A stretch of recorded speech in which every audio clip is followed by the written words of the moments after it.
Hi everyone, I'm Gertie and welcome to our sewing tutorial for the Charm Patterns Foundations Waist Cincher. Now this is part of our new pattern collection and we've released it along with a petticoat pattern. A waist cincher is such an important part of a foundation garment wardrobe because it really gives you that 50s hourglass silhouette, and for me it calls to mind Dior's new look. At Charm, we always get asked what foundation garments we recommend and what we use in our photo shoots under our pattern designs. And this very waist cincher is one that I designed several years ago, and it's become my favorite thing to wear under all of our Charm dresses. It's really a hybrid between a power mesh waist cincher and a steel-boned laced corset. It has all of the reduction and cinching of a steel-boned corset with lacing, but it has power mesh panels on the side and pico elastic on the top and bottom, so it's really comfortable to wear for long periods of time. Now, this garment has negative ease, meaning that the finished garment measurements are going to be smaller than your body. So I really recommend that you check out the instruction booklet because we have notes on what size to pick as well as finished garment measurements. Now we tested this waist cincher on fit models from size 2 all the way up to 34, and we saw that some of the smaller models would get about 1.5 inches of reduction, whereas the size 34 model will get up to 6 inches of reduction. And it extends from the underbust down to the upper hip, which means that you can wear any bra you want with it. So we're gonna go ahead and get started talking about pattern pieces and then fabric and supplies. Okay, so the next thing we're going to do is I'm going to show you all of the pattern pieces for the waist cincher pattern, and they're minimized down to 50% so that we can see them all together, which I like to do because it really helps you get a sense of how the pattern is going to come together as you sew it. So though this pattern may look complicated, it only has 5 pattern pieces. So this is your center front, and you'll see in the instructions that it says cut 2 coutil on fold. Now for our samples, we used one sort of plain utilitarian coutil, and we'll talk more about what coutil is in the next chapter. And that becomes the lining. And then we used a fancier coutil for the outer corset, that sort of rose brocade looking coutil.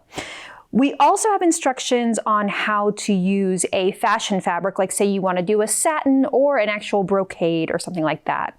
You would just need to underline it with coutil. So then the cutting instructions are a little bit different, so just make sure to consult those instructions. Okay, so back to our center front piece, cut 2 coutil on fold. One becomes the lining, one is the outer coutil. You'll see that we have a fold mark, and then you have these lines marked for the boning channels. We'll talk a little bit more about that too. So this is your cincher side front. You're going to cut 2 of your power net. Side back, again, cut 2 power net. That's your stretchy mesh material. And then you have your cincher center back. You're going to cut 4 coutil on that, or 2 of the lining coutil and 2 of the outer coutil. Okay, and then finally we have this waist stay piece.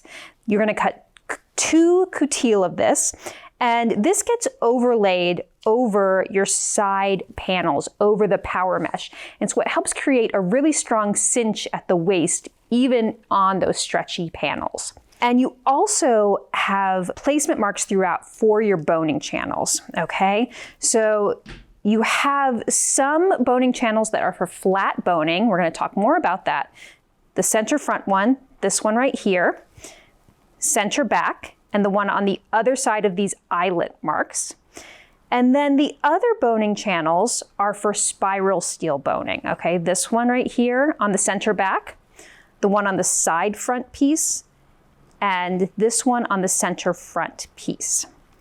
It's important to transfer all of these marks to your lining coutil. And it's a good idea to do it on the right side so that then you're easily able to sew those channels, okay? So the way these pieces are going to come together is you're going to sew these seams. You have notches to match them, and then the waist stay will be placed on top. Okay, so it's all going to make sense as we go through the sewing of it. We're going to hold your hand through every step.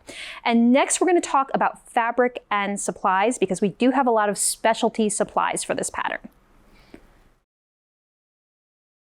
Okay, now we're ready to talk fabric and supplies. So as I mentioned, there are a lot of specialty supplies for this pattern, but I'm going to walk you through each of them. And these are things that you can find and easily order online. So of course, in the instructions, we've included links for some of our favorite places to order these supplies from. Fabric-wise, coutil is a specialty corset-making fabric, and it's very strong and very tightly woven. I love these fancy coutils you can get with the rose print, sort of a brocade sort of texture here. And this comes in several different colors. We use this beautiful black and purple colorway for some of the samples. So this you would use just for your outer fabric, okay? And then for your lining, you also want a coutil, but you could use a more plain twill weave coutil that's not quite as pricey as this beautiful outer coutil that we're using. Now, as I mentioned, you can also use any fabric you choose for the outer fabric. Let's say you want to do a novelty quilting cotton, you want to do a silk satin, something a little more of a fashion fabric. In that case, you would want to cut 2 layers of your plain coutil, and you would use it as an underlining for your outer fashion fabric to really reinforce it, because you need a very strong fabric for corset making. Now, we are also using power mesh, and we use a heavy power mesh. If you are with us on our Patreon, you may have already bought some of this to use for your Gina bustier, or even if you've bought our Charm Patterns Esther swimsuit, you may already have this on hand. We use a heavy power net, and this is something that we also specialty order.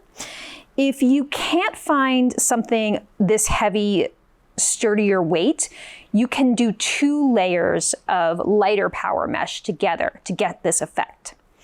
Also, if you want a little more reinforcement in your corset, you want more structure on the side panels, you could use 2 layers of heavy power mesh as well to really get that structure and cinching power. Okay, let's talk through all of these supplies.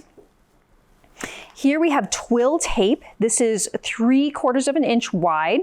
This is used for reinforcing the waiststay on the sides. You'll want some boning channeling. This is a specialty supply that is a tubular design, so you can insert boning into it, into the center of it. And we use this all the time in boned bodices and things like that. You also would use it in traditional corset making, in lingerie making. This is 3/8 of an inch wide. Now, this is a steel boned corset, and we're using 2 different types of bones. These ones here are called flat bones. They are steel, and they only move this way, front to back. They don't move left to right, okay? So these are very sturdy. You'll want to buy 7.5 inch long flat bones. Then you'll also need spiral steel boning. Now this is a little different from the flat boning because it moves front to back, but it also moves side to side. So it's really good for the side panels where you're going to be moving in multiple directions. The flat ones you can use at center front and center back, which don't need to move in as many directions. So a spiral steel boning you can buy by the yard and then cut it down to length and cover the tips. And we'll talk a little bit more about that and the supplies for that. You're going to need picot elastic. This is a lingerie elastic, and we use this to finish the upper and lower edge of the corset and still retain some stretch of the power mesh. You will need satin ribbon for your lacing. You can also use typical corset lacing, but we think this satin ribbon looks really pretty. Polyester is really strong too, so you don't necessarily want a natural fiber like silk here. I would look for a polyester ribbon. You're going to need thread to match your outer fabric. You'll want Microtex needles, and for the heavy fabrics that we're going to be using, you'll probably want something a little bit bigger. We use size 90-14 for our corsets. You're going to need eyelets, also called grommets, for the back of your corset for the lacing, and you'll need a tool to set your grommets with. To cut your spiral steel bones, you'll want some sort of metal cutter. This is my absolute favorite tool. It's called Greenlee 722, and it's really great for cutting spiral steel boning. And then finally, you'll want something to finish off the ends of your spiral steel boning. We love this method here at Charm for using plumber's tape, also known as Teflon tape, for wrapping the ends. You can also buy these little steel tips individually, but I've always found them a little fussy to get onto your cut steel bones. So we're going to show you a method using Teflon tape. And that is it for your fabric and supplies. Okay, our first step is we're going to be sewing our two power mesh panels together. So that's the side front getting sewn to the side back. So we're going to put these right sides together, pinning at the side seam. And you want to make sure to match at your notches. And the notches are right at the waist stay position lines. So keep that in mind. You should have notches there. So we're matching those notches and then pinning up to the top and down to the bottom of these pieces. And like I always say, maybe you're sick of me saying this at this point, but if you're not getting an exact match on the seam allowances in those corners, that's okay, as long as you're matching at 5/8 of an inch at the seam line. And now we're stitching at 5/8 of an inch using a straight stitch and our regular stitch length, which is 2.5 millimeters. Now, if you're noticing that you're getting any skipping of your stitches on this power mesh, you can use a stretch or jersey needle, but we just used a Microtex needle and it worked great. Okay, so now that that's sewn, you can grade your seam allowances.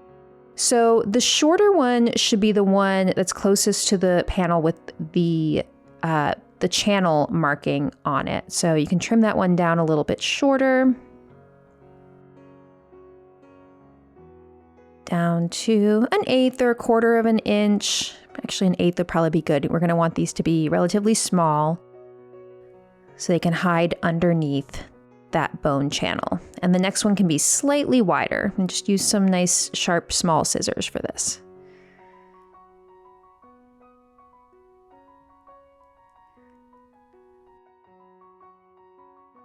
Okay, and so on the right side, you're just making sure that you've got your markings here for your waist stay placement. And Andrea's just transferring the notches to the right side, which just happened to be exactly at the waist stay placement lines. So now you can press your seam allowances towards the channel marking. And you can finger press if you're worried about melting your fabric at all. You do want to be careful, of course, with these synthetics, these spandex fabrics. But if you test your fabric and you see that it can withstand a little bit of heat, then it's not a bad idea to press those seam allowances with your iron. You can use a little bit of steam.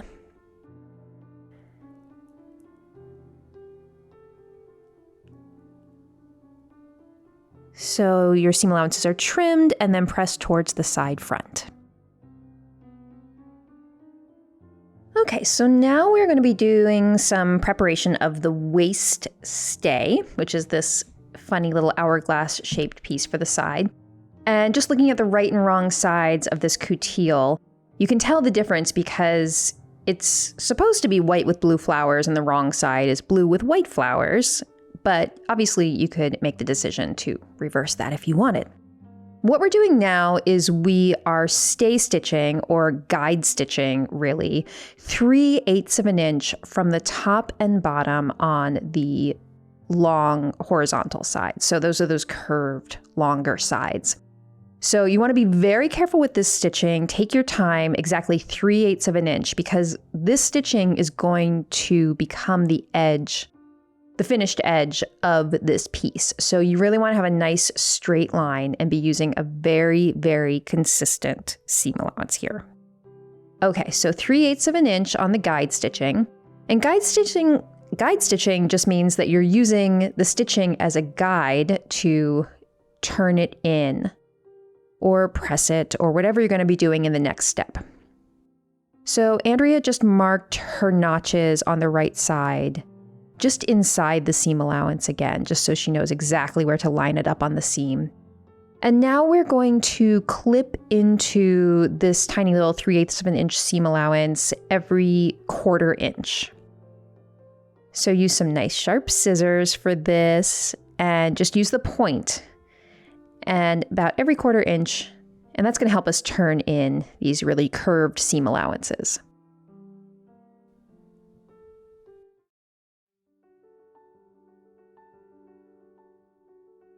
This fabric is so pretty. It comes in a lot of different colors, and I've used it in different colors over the years. You'll see it in the photo shoot in a black and purple version, which is beautiful, white and pink roses. It also comes in red on red roses, which is gorgeous. There's like a nude color if you want more of that like beige color if you wanted this to be more of an undergarment look. White, of course. Anyway, we will link you to our resources, but it came from a place called corsetmakingsupplies.com, which is where we got a lot of our supplies for this project. Anyway, you can see what Andrea is doing now is that she is pressing in those little fringy bits to the wrong side of the waist stay. And you're pressing it so that your guide stitching is just exactly turning in to the wrong side. So you don't want to be able to see the guide stitching from the right side. It should be just turned in as you're pressing it, like so. Look how beautiful that curved edge is. And same thing on the other side. So coutil comes in a lot of different textures. It can be a plain weave, or it can have like a herringbone twill texture or a brocade texture like this rose one. Obviously, I'm partial to the floral, but it's a little more expensive than the others. So if you wanted, you could just use a plain or a herringbone weave one, and then you could put a fancier fabric and use the coutil as an underlining as an option. Okay, so we have both sides turned in. And then we'll be ready to move on to inserting the waist tape for the next step. And again, just making sure you've got those notch positions marked with disappearing ink marker. The next thing we're going to do is to attach the waist tape, which goes between the power mesh and the waist stay. So this is a length of 3/4 of an inch wide twill tape, and you're going to cut it to the length of your waist stay, raw edge to raw edge. And this was an addition that I added to this pattern after the butterick pattern. As I've mentioned, I wore that cincher to death. And one of the problems with it was that the waist stay, the coutil, was busting at the seams because it didn't have enough reinforcement. I thought when I first designed it that just coutil would be sturdy enough given how densely woven it is to prevent that stretching. But something about the coutil in conjunction with the power mesh means that there's more tension on it. So I actually got rips in the coutil. I mean, this is after 5-7 years of wearing it, to be fair. But to prevent that, you need a little extra reinforcement. So a really common thing in foundation garments, in like Merry Widows, any sort of strapless bra, corset, cincher, you might see a tape like this, elastic or twill tape, to reinforce and to cinch the waist as well. So now what we're doing is we are basting the ends of the twill tape in place at 1/2 inch, okay? Just so it stays in place. And then you don't have to do anything else to attach it here. It's just going to get sandwiched in between the layers. So it just gets placed in the center of the waist stay, right? Between where you turned in those seam allowances and then aligned on the raw edges. And that's all there is to it. So that is your waist tape applied to your waist stay.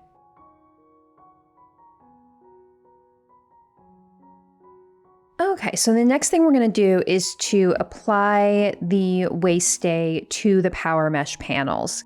So you are going to be placing it, making sure to match your notches on the raw edges. So start with that. And then pinning along each vertical side like so.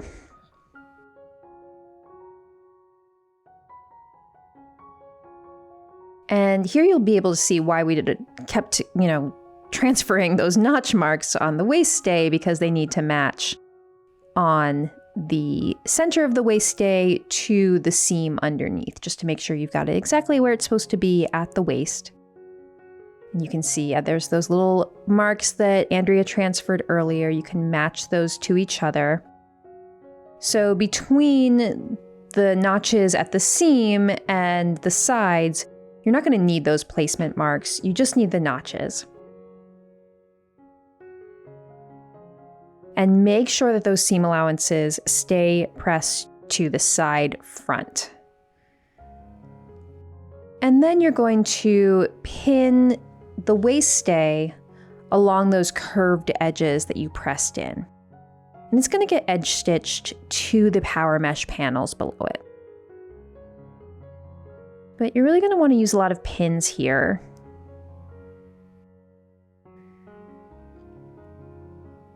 And I find working with these pieces can be a little tricky because below the waist they do start to flare out, and you can see there's dimension being created in that power mesh panel at the hip, right? So keep that in mind. It's not going to lay flat. But your waist stay should lay completely flat on this area here. Just want to use plenty of pins along the top and the bottom, those curved edges. And you can see Andrea's pointing out that little triangle that is hanging over the edge. That's just a little excess seam allowance, and you want to make sure that that's hanging over and that the folded in edge is matching the raw edge of the power mesh, okay? And we can trim that down later.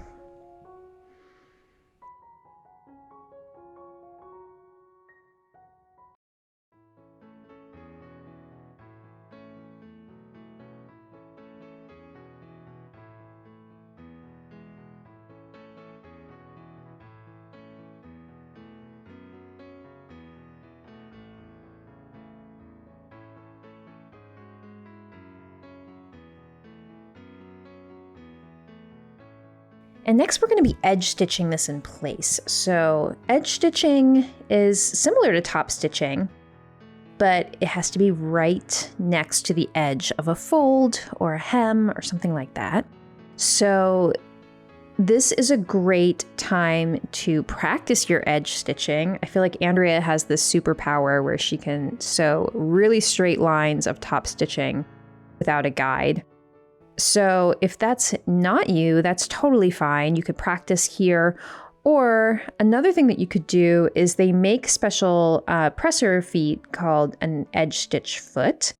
It has a blade down the center, and then you just move your needle. You align the blade with the edge of what you want to sew, and then move the needle over just a little bit. And that helps you stay really aligned and straight in your stitching. If you don't have that, you can also use a presser foot called a blind hem foot, which is typically used for blind hemming, obviously. But it has a really similar setup to an edge stitch foot because it has that blade, that dull blade that goes down the center of the foot. So you can use it just like you would an edge stitch foot, using that center blade to align with the edge and then moving your needle over, you know, just a 1/16 of an inch or an 1/8 of an inch, just slightly over to the left. But you really want, about a 1/16 of an inch is probably where you want this edge stitch, right next to your edge, and you want to keep it nice and straight.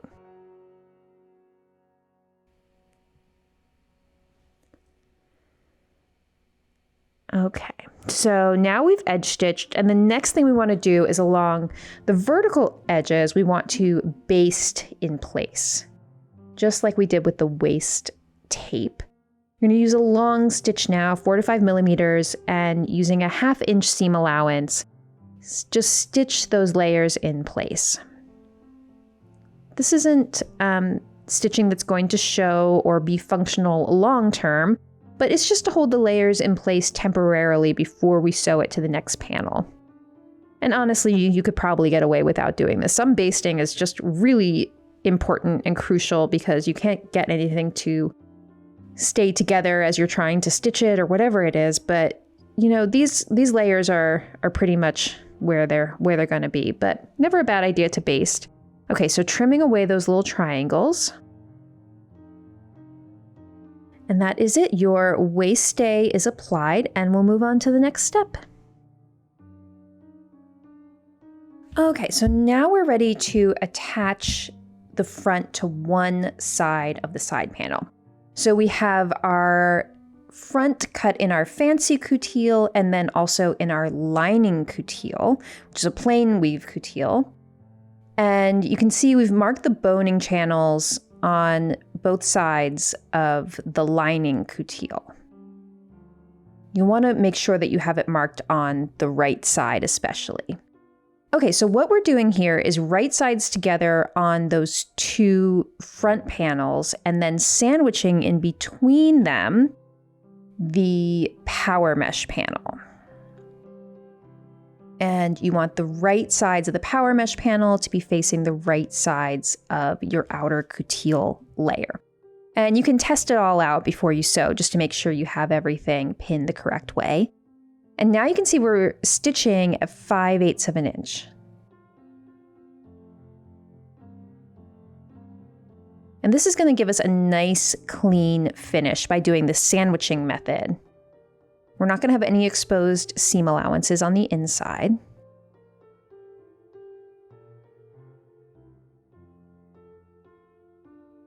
You can see just making sure that you keep those edges aligned as you're stitching, especially with that hip curve. They can kind of try to slip out of place. Okay, and now you can see you have 3 seam allowances here, and you're going to want to trim down your inner coutil seam allowance, the narrowest, okay? So about 1/8 of an inch, and then the power mesh can be slightly wider than that, and then your outer coutil layer slightly wider than that. And you've got your waist tape inside there too, so just take your time trimming everything down to reduce bulk. And here's the really satisfying part where you see flip everything out and what a beautiful clean finish that's going to be where the side panel meets the front panel. And now you're going to kind of press everything over so the 2 front panels on top of each other and the side panel off to the side. And you can press these. You want to be really careful here. You can either make sure to concentrate your pressing on the coutil side, which is more resistant to higher heat, or you can turn down your heat because the power mesh can melt. Keep that in mind. Okay, so you don't want to hold your iron too long on it. You don't want your heat to be too high. Pressing them both over. And you can see now we've got our seam allowances marked in. Not our seam allowances, sorry. The boning channels marked in. And you can see the first one is about 1/8 of an inch from the seam line. That's because there's going to be an edge stitch here to hold the layers in place. And that's what we're going to do now. And then we'll stitch 3/8 of an inch from there to create a boning channel. Okay, but the first thing you're going to do is that edge stitching, and then we can go on to attach the other side panel. So it's a good idea to use some pins here rather than just taking this blindly to the machine without pinning your layers, because you want everything to stay nice and flat as you're doing this edge stitching.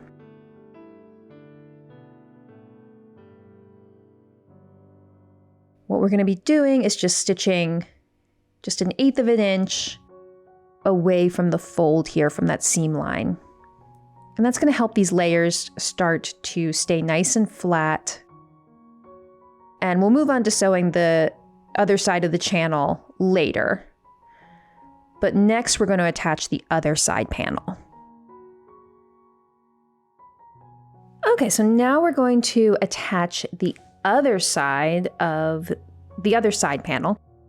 But first, what you'll want to do is turn in the seam allowance to the wrong side on the inner coutil, or your lining, whatever you're using for your lining. Press it in 5/8 of an inch.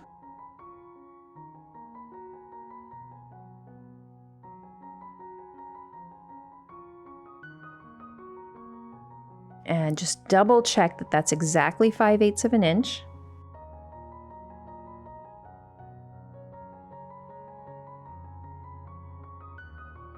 And now we're not going to be sandwiching this. We are going to just put right sides together, the front panel to our side panel, matching our notches.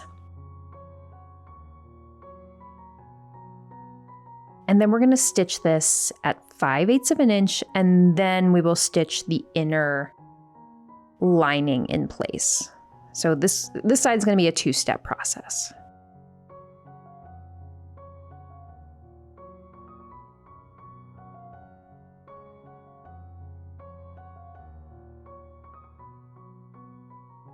Okay, so 5/8 of an inch using a straight stitch.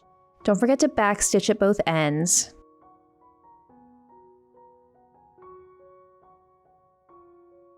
And now we're going to grade our seam allowances down. The side panel will be the shorter one, and the outer front panel will be the longer one, or the wider one.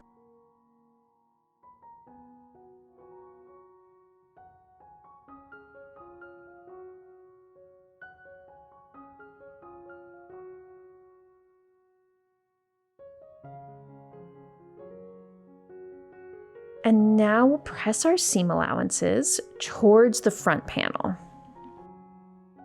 This would be a great time to use a press cloth too. That's another little hint for you. If you have a silk organza press cloth, we always keep those on hand at the studio. They're really great because they can withstand high heat and you can see through them to see what you're doing below. Okay, so now we're going to take our turned in seam allowance of the lining and we're going to fold it in and pin it. And you might want to pin it from the right side to hold all those layers in place, and then we're going to edge stitch it, and that will make sure that all those layers are where they need to be, that everything's stitched in place.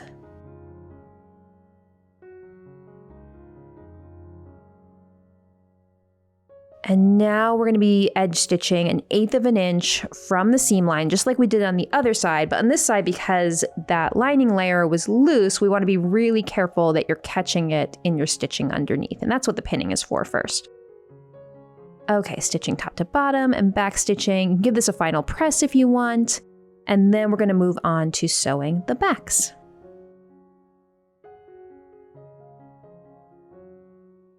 Okay, so now we're ready to sew our center backs, and this is the straight edge without the notches.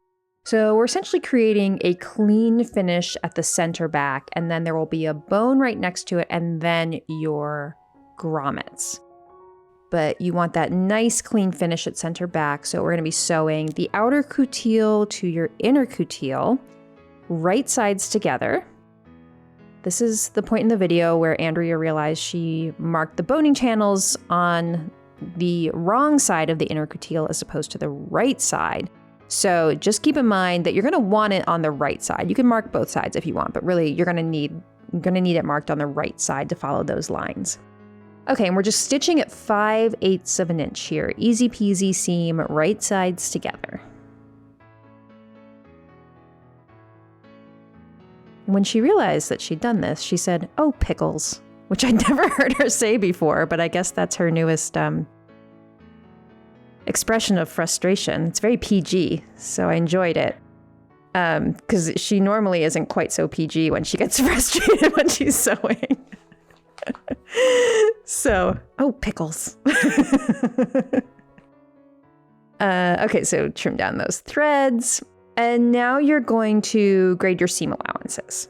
So on all these seams, we're just trying to reduce bulk as much as possible. You know, we're going to have boning channels sewn in here, some channeling, etc. So, and we have a lot of layers. So good idea to trim down where you can and grade where you can.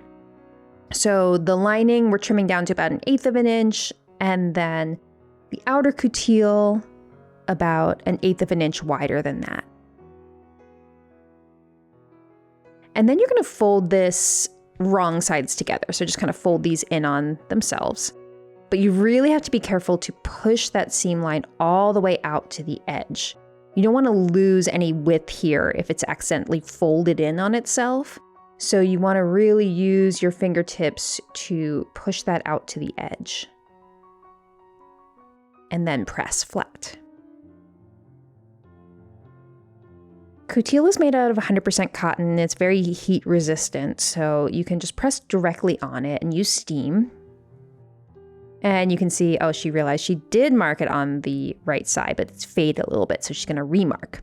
Okay, so that's your center back. You can do the same on the other center back, and then we'll move to the next step. Okay, so now we are ready to attach our back panels to the body of the corset. So this is going to be done very similarly to how we did the second side of the center panel, which was by turning in one seam allowance on the lining and pressing. But first, we are going to sew the back panel to the side panel, making sure that your notches are matching and everything is right sides together. Okay, no, actually, first we are pressing. She faked me out there. Okay, so you can just use your cat ham to hold down one side. It's going to try to flip. It's going to try to flip closed again with this coutil being so sturdy. But use something to weight it down and then turn in your seam allowance 5/8 of an inch. And you really want to measure this. This is not like kind of 5/8 of an inch or approximately 5/8 of an inch. It really needs to be exactly 5/8 of an inch. So go back, double check yourself, and press again.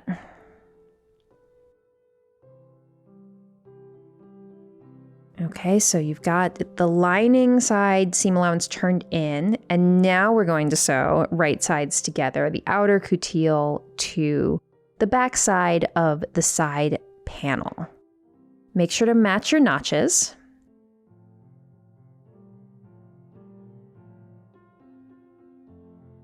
And pin from top to bottom. And now we're going to stitch at 5/8 of an inch using our regular stitch length.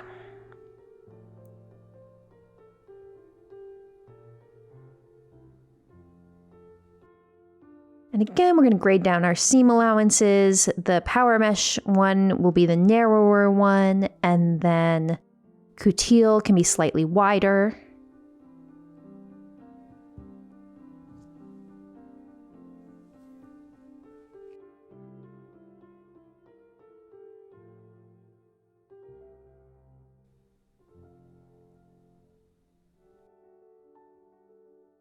Okay, now we're going to press our seam allowances towards the coutil. So again, keep in mind, you don't want to melt your power mesh. So whatever you need to do to make sure you don't do that, you want to do at this point. It would be a real shame to melt it halfway through construction.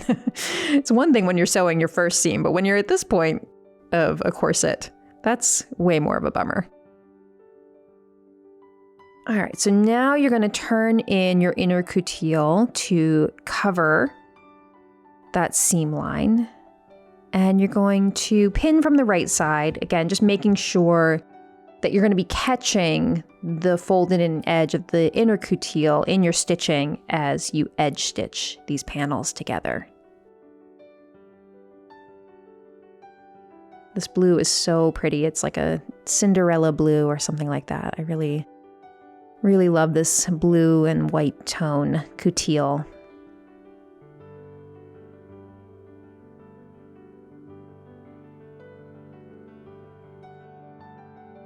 Okay, so just double checking that you're going to catch your inner coutil in your stitching, and if not, you can go back and fix your pins.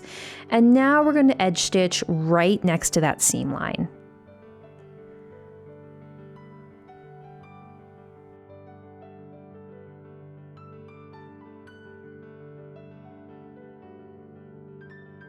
So about 1/8 of an inch from that seam line, keeping your stitching nice and straight. Okay, and now you can see we have our boning channels marked on the right side. So we'll be able to see them in the next steps. And now you're going to attach your other back panel, and then we can move on to stitching those boning channels.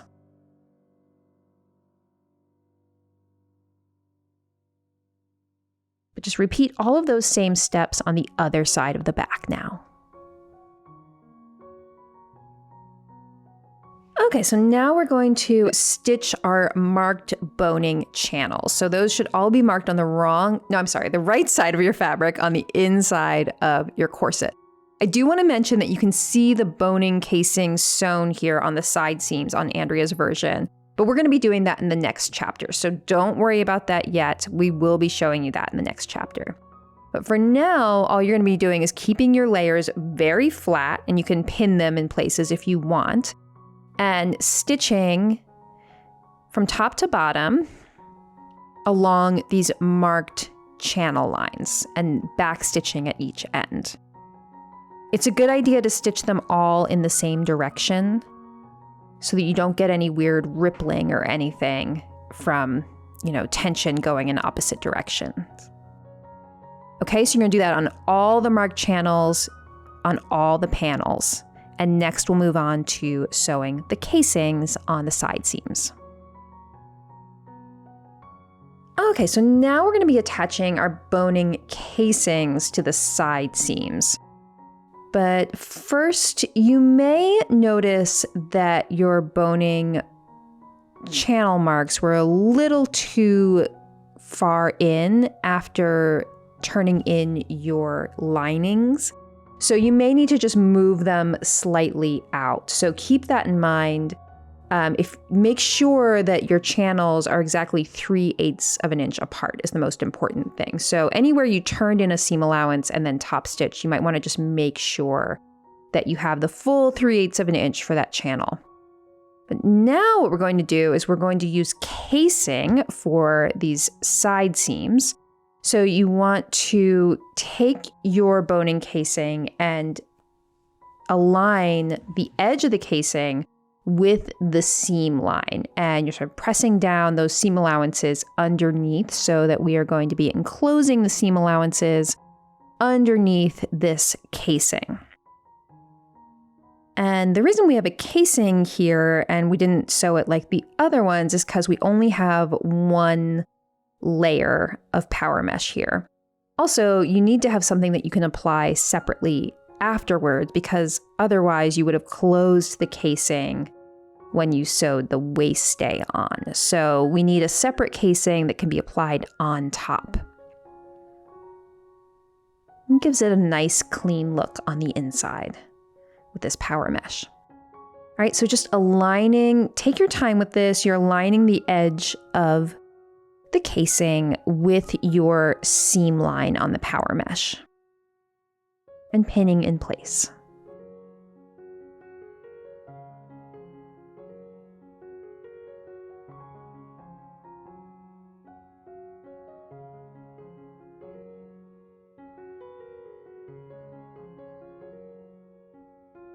And then we're going to edge stitch this.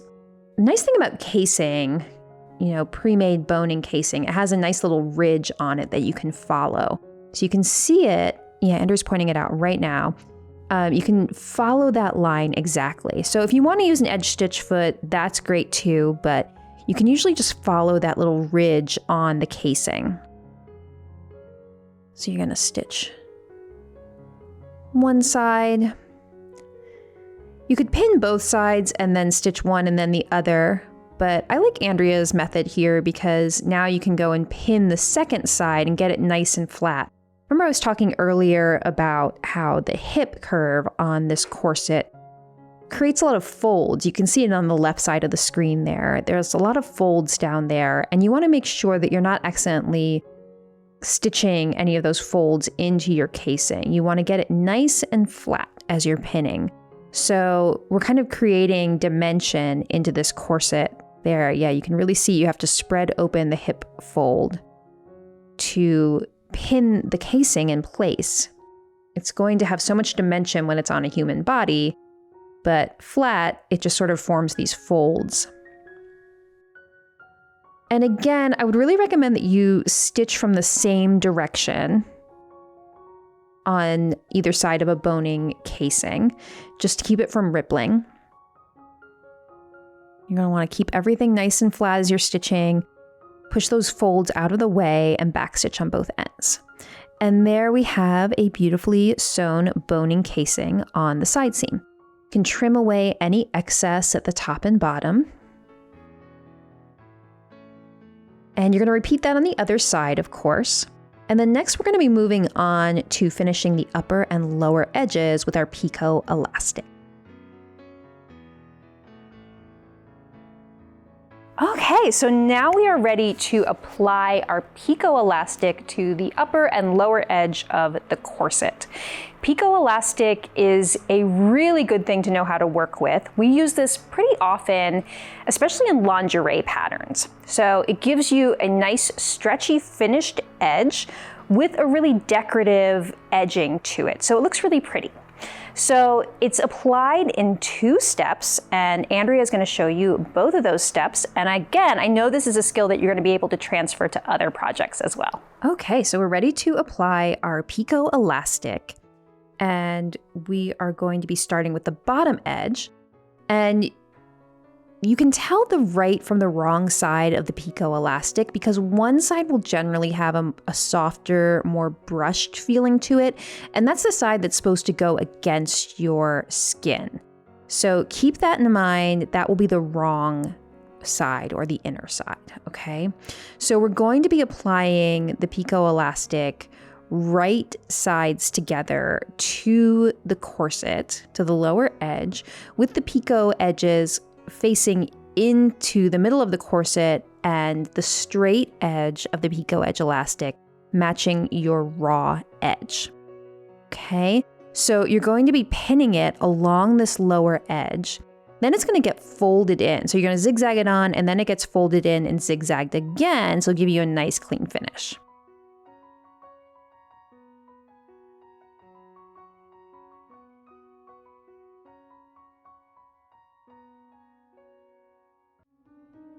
Okay, so we are working on the lower edge, and you can tell it's the lower edge because the boning channels go in a V sort of downward and taper down to the bottom of the corset. So that's the lower edge. When I first made this pattern, I had to put bows on the corset because I could never tell the top from the bottom. So if you are having that problem, you can put a little bow on the center front at the upper edge, or which it could look cute on the bottom edge too. But 2 bows looks cute on either side of the front panel is another cute way to do it. So just do something, you can also see the hip curve but I don't know. I am like infamous at Charm for putting garments on wrong. When I go back into the fitting room and we're going to do a test of something and I have it on backwards, or I have a corset on upside down, or whatever it is. So just give yourself a little clue. We've started putting safety pins on the back of garments here so that I know which side to put on. Okay, so you can see that Andrea is applying this picot elastic along the lower edge, and she's not stretching it. Sometimes you stretch picot elastic as you're applying it, especially on knit garments or waistbands or things like that. But on this one, you're not stretching it. You're just holding it taut and kind of matching it 1-to-1. So pin along that lower edge, and now we're going to set our machine to a 2.5 wide by 2.5 long zigzag stitch. And you're going to zigzag the picot on. And so the right side of the corset is facing up, and the picot elastic, the right side is facing down. Just double check yourself if you've never done this before. And when you're zigzagging this on, you don't want to be exactly down the center of the straight edge of the picot. You actually want to be stitching sort of to the left, close to the picot edge, but not on it, okay? So I always try to align one side of my zigzag just where the picot edge starts, and then you'll know that you are aligning your stitching with the picot edge rather than just stitching straight down the center of the flat part of the tape. So yeah, picot elastic has 2 parts, right? The picot side and then what looks like just regular 1/4 inch wide elastic. But you don't want to be stitching just down the center of the elastic part. You want to be stitching as close as possible to the picots without stitching on them. Okay, is that clear? I feel like I described that in way too many words, but the point is stitch close to the picot but not on it. And another thing I want to mention is that we have a 1/4 inch seam allowance here. So you don't have to trim anything off, all right? You just have to align the edge of the 1/4 inch picot elastic with the edge of the corset. All right, so that is the first step of the picot edge, and we'll move on to the next in the next chapter. All right, so now we're going to do part 2 of the picot elastic, which is turning it to the inside, and now you can see the little picot edge will be exposed on the right side, but that's all you see, okay? And that's why you wanted to stitch close to the picots, like I described in many words in the last chapter, is you want to stitch as close as possible because you only want the picot to be exposed, not parts of the elastic, okay? So you're turning your elastic to the inside, pushing it out, and then pressing. Again, being very mindful not to burn anything, melt anything. And one thing I wanted to mention is that if you have any little threads sticking out or excess fabric sticking out past the straight edge of your picot elastic here, you can trim behind the elastic using tiny little scissors, like embroidery scissors or something like that, just to get rid of any messiness there if you need to. You may not need to. And now you're going to want to pin the picot elastic in place.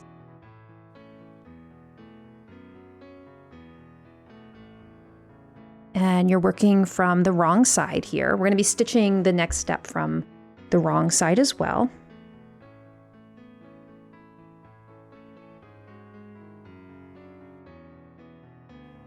And we're going to be doing one more pass of zigzag stitching. So we're using a 1-step zigzag, same dimensions as the last row of zigzag stitching. And on this side, you want to be stitching so that half of your zigzag is on the elastic and then half is on the corset itself. So over towards the left, as we're looking at it now, of the flat side of the picot, okay? So sort of centering your zigzag stitch over the edge of the elastic, the straight edge. You just want to hold the elastic taut front to back as you're stitching. Now you can use a 3-step zigzag, which is a real nice professional lingerie finish if your machine has that. And we give you the dimensions that you would need, the millimeters on that in the instructions. So keep that in mind if you prefer to use a 3-step zigzag. But just your regular old 2.5 by 2.5 zigzag works great as well. And now you're going to give this a press or a little steam. You can also just steam this elastic sort of back into shape to regain its elasticity here. And there is our lower edge finished. Next, we will go to inserting the bones.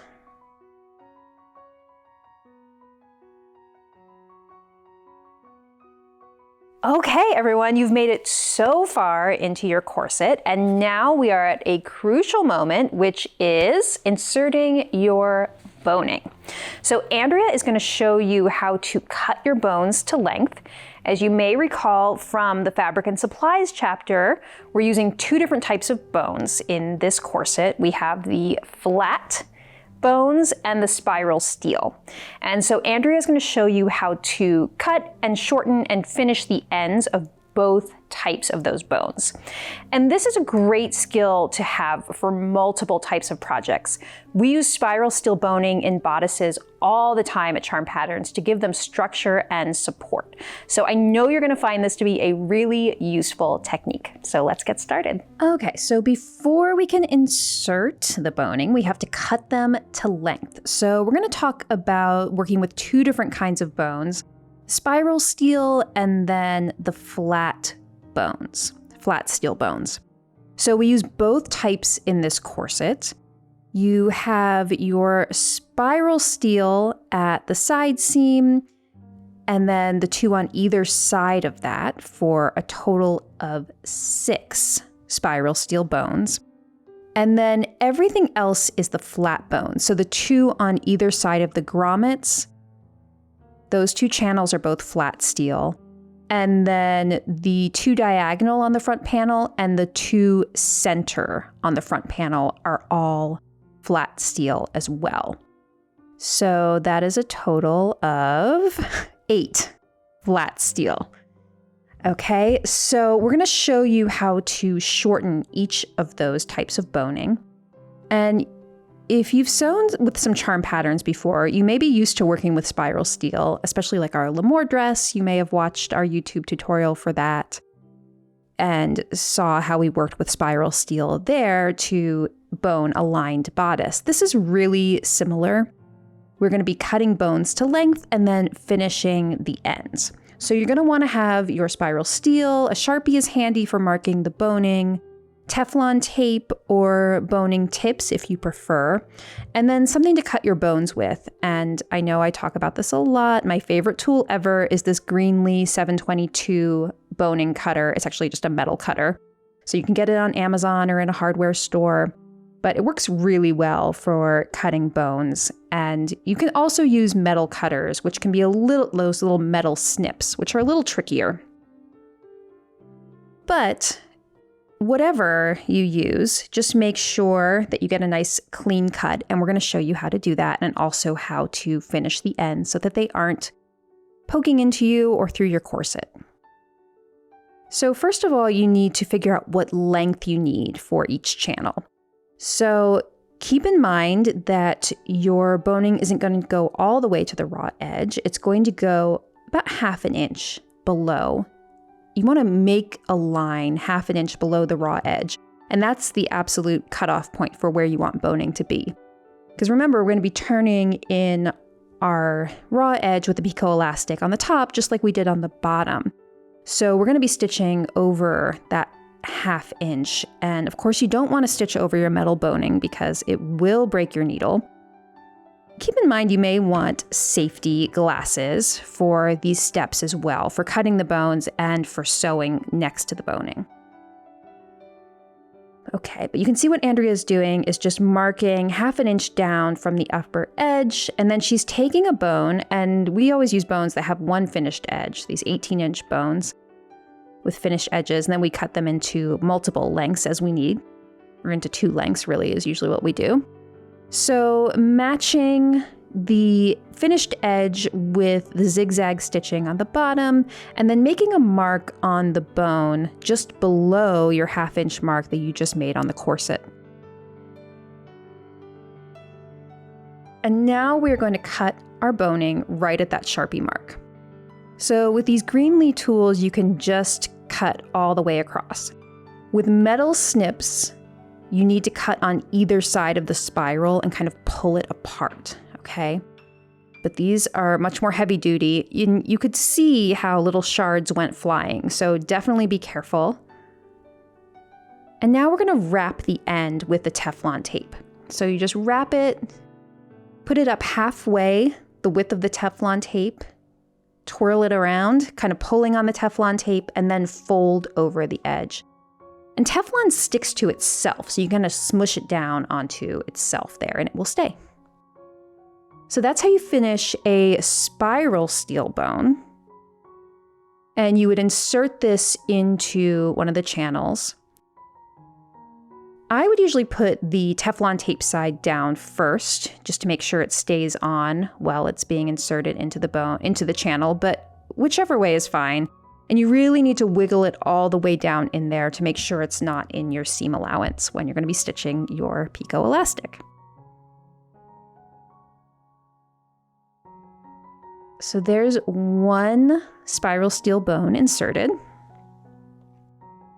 And now let's talk about the flat steel bones. I actually didn't know that you could shorten these, I have to confess. I always thought you had to buy them to the exact measurement. And Andrea's the one who told me that actually it's quite easy to shorten these, just like you do the spiral steel. So you are going to make a mark, same with the spiral steel, and cut with the Greenlee cutters.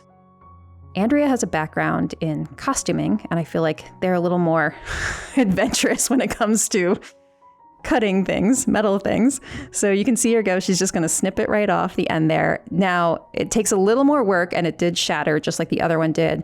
And these edges get very sharp. So you have to be careful, it will cut you. So you can go back with your tool and kind of round off the end. The other thing I would recommend is that you may want to use a metal file to dull it down a little bit. And we're also going to use the Teflon tape, just like we did with the spiral steel.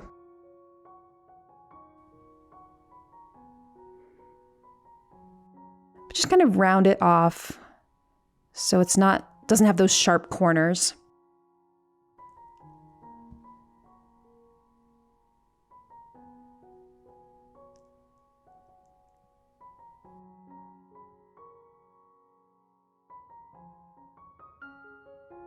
And now the same process, just like we did for the spiral steel. You're going to be twirling on that Teflon tape, fold down the excess at the top, and then finish it off. And then I always cut my Teflon tape, and I'm seeing the other, my colleagues in the studio just ripping it. And I love that. So go crazy, just rip it. It is meant to sort of pull and twist onto itself. So you can just pull it off. And now you can see she is putting the Teflon tape side down into one of those center front channels. Okay, so there's 2 bones done. You're going to continue preparing the lengths of boning for all of your channels for the spiral steel and for the flat steel. And then we'll move on to inserting it into the channels. Okay, so here you can see that we've cut all of our bones to length, and the ones that are going to go on the side seams, you want to bend just slightly in the middle, right where it hits the waist tape. That will help it start to make that hourglass shape that you want on the side seams. And here you can see the pattern that our bones are going to be forming. There are 2 flat ones at center back, then 3 spiral steel, your 4 flat ones at center front, and so on the other side, repeating that pattern. So we're going to insert all of our bones starting at center back into the channels. And just making sure to really wiggle them out of the seam allowances at the top. Making sure they're all the way down. And now when you get to the side seam, which is where we have the casing rather than a channel between 2 layers, you're really going to want to be careful when you insert the bone, because keep in mind that if you accidentally put it behind the casing, you'll be able to see your bone through the power mesh, which is shear. So you're going to want to make sure that you're going through the tube. Bone casing is a tube, and it's really tightly woven, so your bone will not make its way through those layers. So make sure that you put the bone through the 2 layers of that tube.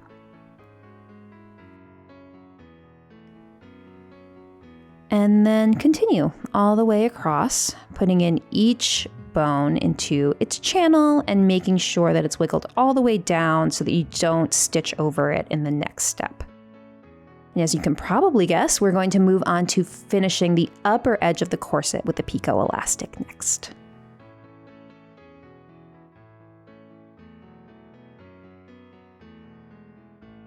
So now you're going to attach the upper picot elastic, and you're going to be using exactly the same steps as for the lower edge, applying it right sides together with the corset, aligning the straight edge, zigzagging on close to the picot, and then turning the elastic to the inside and zigzagging over the straight edge of the picot elastic. So you're gonna do that, but you're gonna be very careful not to sew over your bones. I do recommend wearing some protective eyewear because you can break a needle, so just be careful. Okay, so now we're going to be applying the grommets. And we have this fancy tool called a cam snap setter. It's great, you can apply snaps, grommets, jean buttons, all sorts of things with it. So it's a nice investment if you're doing a lot of this type of sewing. If not, then you can use any grommet setting kit. And I know that our instructions say the annoying follow the manufacturer's instructions, but You really do have to, depending on the type of kit that you have, follow their individual instructions. But we're going to show you how the cam snap works because I know a lot of people are interested. And it does come in pink, which is important at charm patterns. And you have these different dies that are set into the machine, the top and the bottom of the machine. And we're going to show you how to use this particular one. You're going to need 20 of these eyelets in the correct size. The size is very important because it's very specific to fit between our two flat bones at center back. Okay, so here you can see what the cam snap looks like from the top down. And so what Andrea is doing now is she's pressing down that lever on the top of the machine. And if we had a more industrial type shop, we might bolt this down to the table where those holes are on the base of it. And that would be a nice thing to do too. And that would help it not move around, but it's fine to just sort of set it on the top of your table too.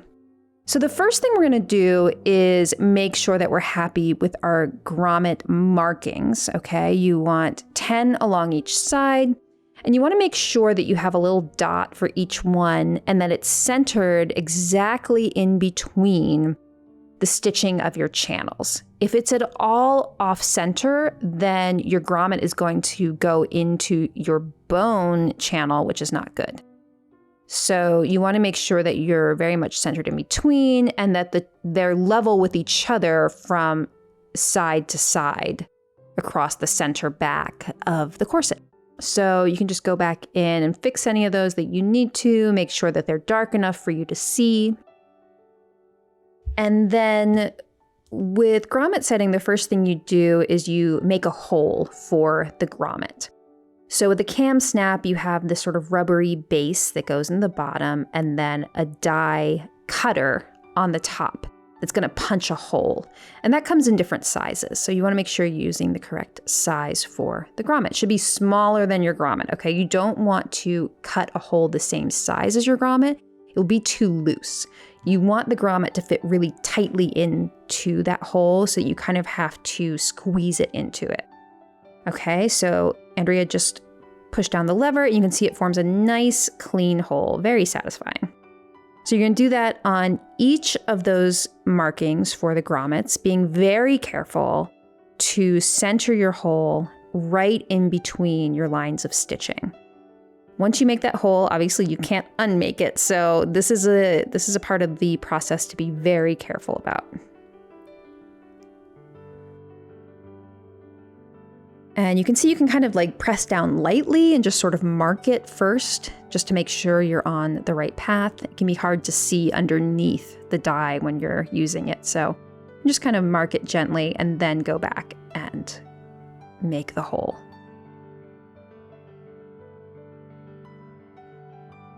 There you go. And you might have to actually like just pop out that little circle.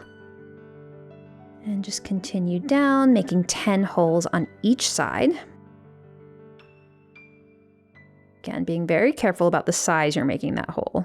I made a corset once where I made the holes too big and then the grommets fell out of the holes as I was wearing it. So you gotta be careful. All right, so we've got the holes on one side. You would, of course, do the other side next. And now we're going to set the grommets themselves. So now we need to set some new dies into the cam snap machine. You just kind of screw in the dies on the top and bottom for the correct size of the eyelet or grommet. That is the thing about the cam snap is you have to have all these different dies and they're different. So you have to have the eyelets and all the different, and you have to have the right size die for each different size eyelet that you may ever want to use. And we have a whole little organizing system in the studio, tiny little drawers to hold the dies, but it does get a little overwhelming. So you screw the dies in the top and then set the one in the bottom. Now, grommets have two sides to them. One looks like a little top hat to me. Okay, it has like a little flange on it. And that goes on the right side. You insert it through the hole on the right side with the top hat side coming out the hole, like so.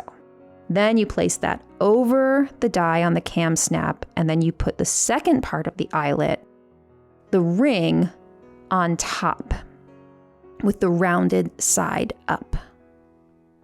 Okay, so that's what Andrea's doing now, is placing the ring.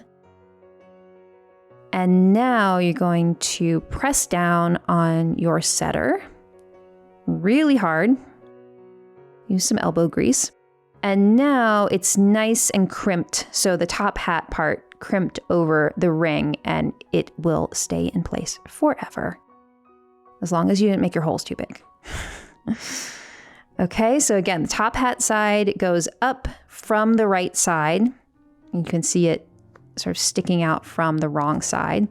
And now the rounded side of the ring should be facing up. There's a concave and a convex side, so you want to make sure that the convex or rounded side is on top, and now you're going to press down to crimp it. There's 2 eyelets. And so you're just going to keep on going like that until you have 20. So it's a little bit of a process, but that is how we set them here in the studio. Okay, so the next thing we need to do is insert the lacing for the corset. This design has to have a really long piece of ribbon for your lacing because it has to go, you have to be able to put it on over your head. Unlike traditional corsets, which have a busk up the center front, we've made this a pull-on corset so that you have a really smooth front so that you can wear it under a dress easily. Okay, but that means you're gonna need a little extra ribbon. We have a long length that we're gonna be inserting here, and we're gonna show you exactly how to lace it. And we have a method we use that creates little bunny ears in the center so that you have 2 little ears to pull at the center, and you're able to lace it up easily yourself. So we're gonna take you through step by step how to lace it. It's not hard at all, and we'll show you how to do it. Okay, so now we're gonna do a little lacing demo. So you're going to need to have a really long length of ribbon, and you're going to lace the top part sort of like you would shoelaces. So the first 4 grommets. And then for the middle 2, we're going to form little bunny loops, and I'm going to explain what that means. And then for the bottom 4, we go back to traditional shoelace style lacing.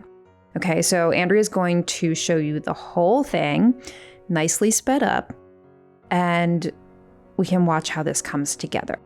So you're going to lay your corset out with the eyelets right side up,